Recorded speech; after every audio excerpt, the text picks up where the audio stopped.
বৈষম্য বিরোধী ছাত্র আন্দোলনে যে সমস্ত মানুষ হতাহত হয়েছেন তাদের জন্য আমরা 3টা লেয়ারে কাজ করছি। আহত যারা হয়েছেন তাদেরকে আমরা এখন নগদ অর্থ সহায়তা দিচ্ছি, কারণ এটা সবচাইতে ইম্পর্টেন্ট এই মুহূর্তে। এরপরে দ্বিতীয় লেয়ারে যেটা আমরা কাজ শুরু করব, ইতিমধ্যে কাজ শুরু হয়ে গেছে আমাদের, আমরা পাবলিকলি ঘোষণা দেব, সেটা হলো যারা পঙ্গুত্ব বরণ করেছেন, 2টা চোখ হারিয়ে ফেলেছেন বা হাত পা হারিয়ে ফেলেছেন, তারা সারা জীবনের জন্য উপার্জন অক্ষম হয়ে গেছেন, তাদেরকে কিভাবে সারা জীবনের জন্য ব্যবস্থা করা যায়, সরকারের পাশাপাশি আমরা আমাদের জায়গা থেকে তাদের জন্য কাজ করব। আর যারা নিহত হয়েছেন, ইনশাআল্লাহ যারা শহীদ হয়েছেন, তাদেরকে ইনশাআল্লাহ তাদের পরিবারের লোকদেরকে কিভাবে স্বাবলম্বী করা যায় সেজন্য আমরা কাজ করব। এবং যারা এখন হতাহত হয়েছেন বিভিন্ন জায়গায়, অনেকে জানতে চান যে আমরা কিভাবে সাহায্য পাবো।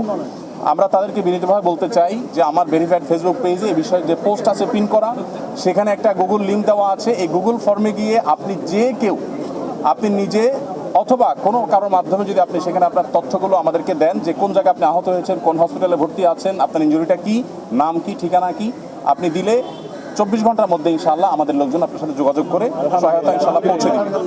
অতএব যারাই মনে করবেন যে আমাদের সহায়তা প্রয়োজন, আমরা আপনাদের পাশে আছি এবং ছাত্র আন্দোলনে যারা আহত নিহত হয়েছেন তাদের প্রত্যেককে ইনশাআল্লাহ সহায়তা করা হবে।